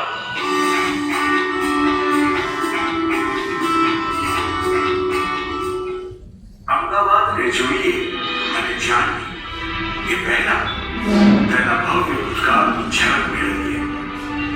પદ્મ પુરાણ મુજબ સાબરમતી નદી ઘણું મહાત્મ્ય ધરાવે છે. દધીચી ઋષિ વાડજમાં નદી કિનારે આશ્રમ બાંધીને રહેતા હતા. ધાર્મિક કથા અનુસાર એક વખત દેવ અને દાનવો વચ્ચે યુદ્ધ થયું. આ યુદ્ધમાં જીતવા માટે ઇન્દ્ર ભગવાનને સલાહ આપવામાં આવી કે કોઈ જીવતા સંતના અસ્થિમાંથી બનેલા વજ્ર શસ્ત્રથી દાનવ વૃત્રાસુરનો નાશ શક્ય છે. દધીચી ઋષિને આ વાત જાણવા આવતા તેમણે સાબરમતીમાં જળ સમાધિ લઈ શરીરનો ત્યાગ કર્યો અને પોતાના હાડકા દૂધનાથ મહાદેવના સ્થળે ભગવાનને સોંપવામાં આવેલ મનાય છે. નગરજનોના ત્યાગ અને નિસ્વાર્થની ભાવના ઋષિકાળથી ચાલી આવે છે. વર્ષ 2011માં નિર્માણ પામેલા બ્રિજનું નામ દધીચી બ્રિજ રાખવામાં આવ્યું છે. આશા પર અમદાવાદ એ સર મને એના વિશે જાણવું છે કે ટેક્સટાઇલ લેબર એસોસિએશન્સ ઘણા છે અમદાવાદમાં. આઈ થિંક આપણા અમદાવાદમાં ટેક્સટાઇલ લેબર એસોસિએશન્સ ઘણા બધા છે. મેં જ્યાં સુધી ઇતિહાસ વાંચ્યો ત્યાં સુધી એક અનસુયા સારાભાઈ કરીને પર્સન હતા. તેમના સાથે રસોડા ચૂકતા મળે અને પછી ઘણા વર્ષો પછી મારો ખ્યાલ છે 1918માં પહેલી હડતાલ પડી અને 1918 પછી પહેલી હડતાલ પડી ત્યારે ગાંધીજી અંશુબેનના ઘરે એટલે અમારા સારાભાઈના મકાનમાં ગાંધીજી રહેતા. જેનો સગો ભાઈ વીર માલિક છે અને એની સગી બહેન ભાઈના સામે હડતાલ સામે છે. એમ જ કહેવાય ને આ હડતાલની દરરોજ સભા સાપુર દરવાજા બહાર એક્ઝેક્ટલી સાપુર દરવાજા બહાર ત્યાં ગોળ વરાળ છે. એ વરાળની વળી લીમડાની નીચે હરરોજ ત્યાં સભા થતી અને એ જગ્યાનું નામ નું ચિત્ર હાલમાં પણ મજૂર માજાની ઓફિસમાં પહેલા મારે એ ચિત્ર ત્યાં મારે પુસ્તક માટે પણ મેં ચિત્ર કરાવ્યું. મને એ ચિત્ર જ્યાં જોઉં છું ત્યાંમાં હડતાલ ચાલતી હતી ત્યારે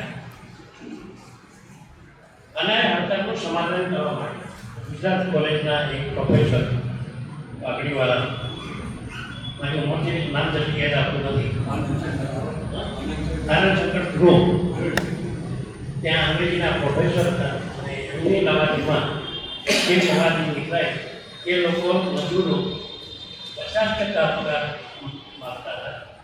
બધા વાસ્તવમાં સમાધાન કરીને ત્રીજા ભાગ સુધી આવેલું અને જે સમાધાન થયું એમાં ગાંધી ત્યાં મજૂર જે મહાજન છે અને મહાજન ઉપરથી એનું નામ બધું કોંગ્રેસ ઉપરથી આ મહાજન છે એ મજૂર મહાજન સંઘ એ લાલ દરવાજા પર જે ઓફિસ છે એ મજૂરો લેબર યુનિયન બનાવી એનું નામ મજૂર મહાજન સંઘ. આજની તારીખમાં અંગ્રેજી નામ છે મિલ લેબર ટેક્સટાઇલ એસોસિએશન. તો ઘણું છે. તાલુકો રેલવે સ્ટેશન નામ કેમ આપવાનું? તાલુકો રેલવે સ્ટેશન છે તાલુકો એ નામ કેમ આપવામાં આવ્યું? કારણપુર રેલવે સ્ટેશન નામ અમદાવાદ જ છે પણ વિસ્તાર કારણપુર વિસ્તારમાં આવ્યું છે એટલે લોકો એને કારણપુર કહે છે. સ્વામિનારાયણ મંદિર કારણપુર વિસ્તારમાં આવ્યું છે એટલે એને લોકો કારણપુર સ્વામિનારાયણ મંદિર કહે છે. વાસ્તવમાં વિસ્તારનું નામ થાય છે પણ તમે દેશ વસ્તુ કહો કે કારણપુર રેલવે સ્ટેશન જ્યારે બન્યું ત્યારે શહેરના કોર્ટની બહાર એટલે કોર્ટનો દરવાજો તોડવામાં આવ્યો. એ જગ્યાએ એવું તે તોડવામાં જે તોડી બનાવવામાં આવ્યું એને 5 કુવા દરવાજા, આ બાજુ દરિયા બાજુ તોડવામાં આવ્યો દરવાજો બનાવવાનો એને પ્રેમાભી દરવાજા નામ પડે. આ 2 દરવાજા છે અંગ્રેજ સરકારે બનાવેલા દરવાજા છે, મુસલમાન સરકારે પોતાને બનાવેલા દરવાજા નથી. 5 કુવા દરવાજા એમ દરવાજા અંગ્રેજ સરકારે બનાવેલા છે. અમદાવાદ શહેર વસાવી હંમેશા બાદશાહ પોતે જ્યાં નમાઝ પડવા જતા હતા એ મસ્જિદ પણ આપણે જોઈ, ઇવન બાદશાહનો મકબરો પણ આપણે જોયો. પણ અત્યાર સુધી મને ક્યારેય અહેમદ શાહ બાદશાહ ક્યાં રહેતા હતા, એમનો મહેલ ક્યાં હતો એ વિશે ક્યારેય ક્યાંય માહિતી નથી. એમાં કોઈ પુસ્તક લોકોએ અમદાવાદ એક મોટું સાંભળ્યું પણ એમ કહેવાય છે કે એના જે માણસો જે રહીશ હતા એ રહીશની રહેવાની શરૂઆત મુરદપુરમાં કરી હતી. એટલે એ મુરદપુર નામ મુરદપુર કરવામાં આવ્યું છે. ત્યાં રહેતા હશે એ તો વાત છે. તો એ મારી ધારણા મુજબ રોયલ ફેમિલી હતું. રોયલ ફેમિલી જ્યાં સુધી શરૂઆત થઈ ત્યાં સુધી રોયલ ફેમિલી હાલમાં જે બદરનો કિલ્લો છે એ જે નદી કિનારાનો વૃક્ષ છે નદી કિનારે આપણે ટેન્ટ નાખીને જ રહેતા હતા જો તે હું પોતે ટેન્ટ નાખીને જ રહેતા. Thank you. આ તો લશ્કરનું મોટું છે.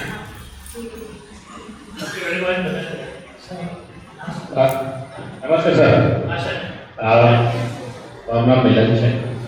એક તો અમે બધા હંમેશા આપના આભારી રહ્યા છીએ કે એક ઇતિહાસને તમે જાગતું રાખ્યું, અમદાવાદના ઇતિહાસને અને દર વખતે કંઈક ને કંઈ નવું જાણવા મળે એમના માટે ખૂબ આભાર સર.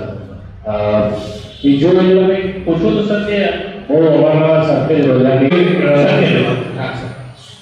સર ખટ જલ ભટ્ટો એ આમના મૂળ દિલ્હીનો દિલ્હીથી જન્મ પડેલો દિલ્હીનો આ છે ખટ્ટો. અને અમદાવાદમાં આવે ત્યારે એ સરખેજમાં રહેવાની શરૂઆત કરે છે. જેના આજની તારીખમાં એનું ગામનું નામ છે હાલમાં જે સરખેજનો જે રોજો છે એ રોજો છે ગામનું નામ શું મકરબાગે છે. એ મકરબાગની બાજુમાં અને આ ગુરુ ખરેખર વિદ્વાન અને એને ગુરુ તરીકે જે એમને જે તારીખ આપી, જે સમય આપ્યો, જે સલાહ આપી એ મુજબ એને 4 અહમદો ભેગા કર્યા, 12 બાબા ભેગા કર્યા અને પછી એને એક્સપાયર થયા એટલે અહીંયા એને રાખવામાં આવ્યા. એને વચ્ચેનો જે પોર્શન છે આ બાજુ વચ્ચેનો 6 કિલોનો છે, 16 કિલોનો છે વચ્ચેનો મકાન એ તો ખાલી ગેટ છે, સ્ટ્રીટ છે, મંડપ કે છે. આ બાજુ એનો લોકો છે. આ બાજુ મોહમ્મદ બેગડા પોતે નથી કે મોહમ્મદ બેગડાનો પણ ત્યાં એની દરગાહ જુદી છે.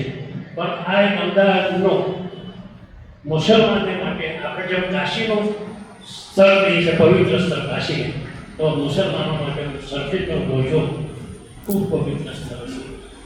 અને આ કોમ્પ્લેક્સ હિસ્ટોરિકલ કોમ્પ્લેક્સ તરીકે અમદાવાદના જે ડોક્યુમેન્ટ અને મોન્યુમેન્ટ કહેવાય એમાંનું સર્વસ્વ જગ્યા છે. લાસ્ટ પ્રશ્ન સર એકદમ થોડું લાંબાની વધારી ચાલે.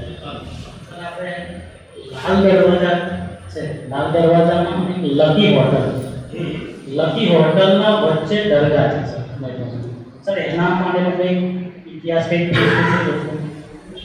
લકી હોટલની બાજુમાં જે દરગાહ છે આવી અમદાવાદમાં 500-700 દરગાહો છે. અંદરમાં બરાબર મેં એને બાજુમાં બેસી તો મેં લગભગ ઘણી વાર ચા પીધી છે. નામદારનું શૂટિંગ કરવા જવું ત્યારે એ લાલ દરવાજા વિસ્તારનું શૂટિંગ કરવા જવું તો ત્યાં હું પણ ચા પીવું જરા રિલેક્સ થવું. છેલ્લું રિલેક્સ થવાનું કામ નતું તો ગાંધીજીનો ગ્રહણ છે તુષાર ગાંધી જ્યારે અમદાવાદમાં આવ્યા ત્યારે મેં એમને તેમની જગ્યા પર ખબર ઉપર બેસાડીને ચા એમને મેં પીવડાવી અને આપણો જે મકબૂરા હુસેન ત્યાં આ જગ્યા એને ખૂબ ગમતી હતી આ લકીવાળી ચા. એટલે લકીવાલાને એક ચિત્ર ભેટ આપ્યું છે તે લકીની હોટલમાં ત્યાં અભિષેકનું ચિત્ર. પણ કોઈ ટકા છે શું અત્યારે તો તમને સાચું કહું, અમદાવાદની જેટલી દરગાહો છે બધા ગોડાઉન થઈ ગયા છે, ગોડાઉન થઈ ગયા છે. એટલે અંદર રહેશે જીવનના છેલ્લું શૂટિંગ 10 દિવસ પહેલા આ શહેરમાં લક્ષ્મીજીનો વાસ છે એનું શૂટિંગ અમે ત્યારે જે કિલ્લો છે અને દરવાજો છે એની બરાબર પેલા બશીરની કબર છે. કબીરના બશીરની કબરને ખોલી તો અંદર મસ્જિદ ઉપર જે દરગાહ છે એના ઉપર કપડાના બિસ્તરા ઇવન ગાડીનો હજીરો આખું ઘોડાનો તો અમે ગયા મહિને આપણું નસીબ સારું કરી જરા ગાડીનો હજીરો ખુલ્લો. આપણે દરિયાપુરમાં આવેલો ગોળ ગુંબજ ત્યાં અત્યારે તમે જાઓ ને તો અંદર સુતરના કારખાના છે, અંદર સુતરના કારખાના છે. એ બધી જગ્યામાં ઓક્યુપેશન બધા જ પસંદ શું કહેવાય દબાણ થઈ ગયું છે. વિક્ટોરિયા ગાર્ડનમાં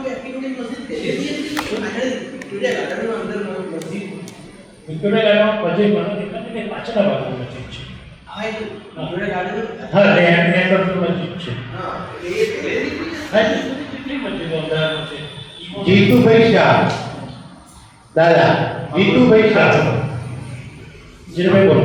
મહાગુજરાતમાં 1956 થી ઇન્દુલાલ યાજ્ઞિકે જે પ્રત્યય કર્યું મહાગુજરાત બનાવવા માટે જે ભાવ એના વિશે જરા પ્રકાશ પાડશો. 1956માં જ્યારે આ ત્રણ પાટડી ગયો હવે બીજી પત્ર કઈ છે ને ગુજરાત બીજી પત્ર એનું મૂળ એક અને એના પત્રો ત્રણ છે. તો ગુજરાત, કચ્છ અને સૌરાષ્ટ્ર આ ત્રણ ભાગ પડી ગયેલા. ત્રણ આ બીજી પત્ર જેવા જ છે, પણ આ એનું જે થડું હોય ને છેલ્લો એ આપણો મુંબઈ સાથે જોડાયેલો હતો, એક દિલ્હી સાથે જોડાયેલો હતો અને એક પ્રજા સાથે જોડાયેલો હતો. દિલ્હી સાથેનું, સૌરાષ્ટ્ર પ્રજા સાથેનું, મહારાષ્ટ્ર આપણો ગુજરાત. અને આ જ્યારે લડત શરૂ થઈ ને ત્યારે ગાંધીજીભાઈ એક વખતે જ્યારે આપણા રાજ્યો બન્યા તો ભાષાવાળા રાજ્યોની ફોર્મ્યુલા એડોપ્ટ થઈ. ભાષાવાળા રાજ્યો હિન્દીમાં જુદા, મરાઠમાં જુદા, ઓડિશામાં જુદા, તમિલનાડુમાં આપણને અન્યાય થયો. આપણે દ્વિભાષી મુંબઈ રાજ્યમાં જોડાયા ને આપણી ભાષાનું રાજ્ય ના કર્યું. સમય જતાં મુંબઈ રાજ્ય આપણામાં આવે એવા કોશિશો થાય. એવું જ એક કોશિશ આપણામાં હતું અને રાજસ્થાનમાં જતું રહ્યું. મુંબઈમાં 50% ગુજરાતી, એ પછી નહીં 25% ગુજરાતી હશે, પણ જો ગુજરાતમાં આવે તો મુંબઈનો વિકાસ અટકી પડે. બેના વચ્ચે ઊંચી મુંબઈનું તોફાન થયું. ઊંચી મુંબઈ તરીકે આપણે અમદાવાદના ઊંચી મુંબઈ ના આપણે એમના આપી દેવાનો અથવા સ્વતંત્ર કાર્યમાં જવાની આપણે દરખાસ્ત મૂકી. સરકારે એ વખત એવું જવાહરલાલ નહેરુએ લોકસભામાં ડિક્લેર કર્યું કે ગુજરાતીઓને ગુજરાત આપવામાં આવશે અને આપણે આઝાદી એટલે એવી ગુજરાત મહાગુજરાતની જાહેરાત પણ કરી. પણ જ્યારે ખરેખર નિર્ણય લેવામાં આવ્યો આપણો અન્યાય થયો અને એમાંથી 1956 મહાગુજરાતની ચળવળનું આંદોલન શરૂ થયું. પહેલા જ દિવસે 4 માણસો 1956 8મી ઓગસ્ટના રોજ બરાબર લાલ દરવાજાની સામે ગોળીબાર થયો અને 4 માણસો શહીદ થયા. અને નામ હવે મને જરા સ્મૃતિમાં લાવવા પડશે, પણ એ 4 માણસો શહીદ થયા. એના પછી જે આંદોલન થયું એ સ્વયં કોઈની ભારત જે મંદિરે વચ્ચે પટેલોનું આંદોલન સ્વયંભૂ એવું જે આંદોલન સ્વયંભૂ એમાંથી આ લોકોને કોઈ માર્ગદર્શન આપવા માટે જે કંઈ આગળ આવ્યા એમાં આ 5-6 માણસો હરિયાણાનું ભોજન અને ઇન્દુલાલ યાજ્ઞિક, જેથી ગદા પછી અને લગભગ આવા 10 માણસો આગળ આવ્યા નથી. એમાં સૌથી આગળ પછી ફકીર બાબુ કહેવાય છે. ઘણા જીવન જીવતો તેઓ ફકીર બાબુ ઇન્દુલાલ યાજ્ઞિક અને એમને મેં સાંભળેલા છે. કોઈ માનો માણસ પથારીમાં બેઠો હોય અને યુવરાજને સાંભળતો હોય તો બાજુમાંથી પથરો લે અને એક તો નાખે. એટલી ભાષા એમની કડક. અને એક વખતે જ્યારે હું સીટનો પડતો ત્યારે મેં યુવરાજને સાંભળેલા અને એમના સામે લોકસભાનું ઇલેક્શન હતું અને એમના સામે વસાવડા ઉભા હતા અને એ વખતે એમણે એટેન્ડ કરેલું ને એમનું ભાષણ ત્યારે આ વસાવડું શું બટાકાવાળું જે પોતે મોટું નથી ને એમ કહેતો બને ને પણ એમની જે ભાષાની સાદાની ભાષાના બરાબર. અને જો એ હિન્દુરાજને સમજતા હોય તો એમની આત્મકથા વાંચો તો ગાંધીજીની આત્મકથાની સમકક્ષ છે. એના વોલ્યુમ બહુ મોટા છે. ગાંધીજીની હું નાનો વોલ્યુમ છે જરા એના વોલ્યુમ બહુ મોટા છે પણ એમની આત્મકથા ખરેખર બધાએ એમને સામ્યવાદી કહ્યા છે. વાસ્તવમાં એ ગાંધીવાદી હતા અને ગાંધીના ફોલો હતા. અને છેલ્લા મળતી વખતે મેં હિન્દુરાજને એટલે છેલ્લા દિવસોમાં મેં ખાનપુરમાં ફીટો બિલ્ડિંગ છે એનો નીચેનો ગ્રાઉન્ડ ફ્લોર પર જે દરિયાવાળો ભાગ એમાં ખાટલો કે ને એમાં મેં ચણા ખાતા અને રહેતા જોયા છે. છેલ્લા દિવસોમાં એમની ઉંમર જેટલા ઉપવાસ થયાના વીએસમાં એક્સપાયર થયા હતા. બિલ ભરવાના કોઈ પૈસા નથી. કેશ ફ્રી કરવું પડે. કેશ ફ્રી કરેમાં એક ફકીર બાબો હતો. છેલ્લો સવાલ એ કે ફક્ત અમદાવાદની વાત કરો. અમદાવાદની વાત કરો વધારે સાહેબ આપણે પાદરશ્રી રિવરફ્રન્ટ જઈએ ત્યાં જમણા હાથ ઉપર એક દરગાહ તો ન કહી શકાય પણ ખબર છે રિવરફ્રન્ટની અંદર જ છે. તો એ ઐતિહાસિક છે કે દબાણ છે એ વિશે કંઈક એટલે હમણાં દબાણો તો વધે જ છે. સરકાર જાગો લઈને ઘણા રિવરફ્રન્ટની પણ અમારી રીતે એવી દરગાહ બની ગઈ છે. એટલે સરકારે જાગો લઈને તો સારું. આપને કઈ કેવું આપને ચલો થેન્ક યુ વેરી મચ. આપણે બહુ સરસ અમદાવાદ વિશે વાત કરી. કેટલાય વખતથી એમની સાથે વાત ચાલતી હતી કે એક આવો ઉપક્રમ આપણે ગોઠવી. મને અત્યારે વિનોદ ભટ્ટ આવે યાદ આવે છે કે એમણે અમદાવાદ એટલે અમદાવાદ ઉપર બહુ સરસ પુસ્તક લખેલું. એમણે હમણાં રતનપુરની વાત લખેલી હતી.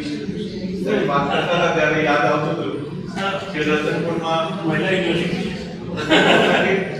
એક વેપારી એક દુકાનદાર બહાર નીકળીને ગ્રાહકને કે પૂછે કે બોલો ગ્રાહક કે પેલો કે કાપડ ને બધું નવું નવું આવ્યું છે કે તમારી પાસે નહીં હોય કે નવા શર્ટ પીસ પેન્ટ પીસ બધું આવ્યું છે ના કે તમારી પાસે નહીં હોય. હું જે કહું છું કે તમે કહો તો ખરા તમારે શું જોઈએ છે.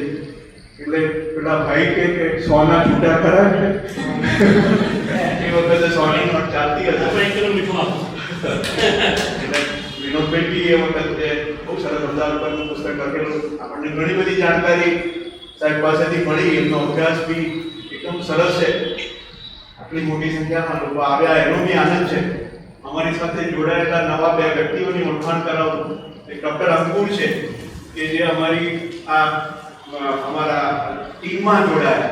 અમે જે લોકભાગીદારી કહીએ છીએ એ લોકભાગીદારી અમને રાજેન્દ્રભાઈએ શીખવાડેલી. એમાં એક અંકુર છે અને બીજા ઋષિભાઈ છે.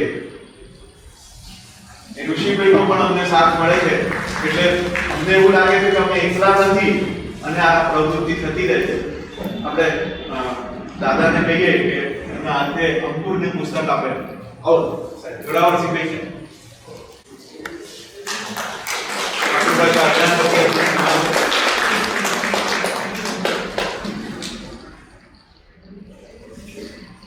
સૌનો આભાર. તો વિનોદભાઈ મારા અમદાવાદની મૂળ હતા એટલે એમના ઘરેના જવાના મારા સંબંધો હતા અને અમદાવાદની ઘણી નવાજની કંઈ લખવું હોય કંઈ પ્રેરણા આપવી હોય તો મને આપતા. અને મારા પ્રથમ ત્રણ પુસ્તકોમાં નું વિમોચન વિનોદભાઈએ જ કર્યું. Creative group of cultural activity છે એટલે એમાંથી આ બધા કાર્યક્રમોની માહિતી મળે છે. જો કોઈને જોઈતું હોય તો મારી પાસે કાર્ડ છે. તમે એને સ્કેન કરશો કે આઈ લખશો તો આવા કાર્યક્રમોની માહિતી તમને મળતી રહેશે.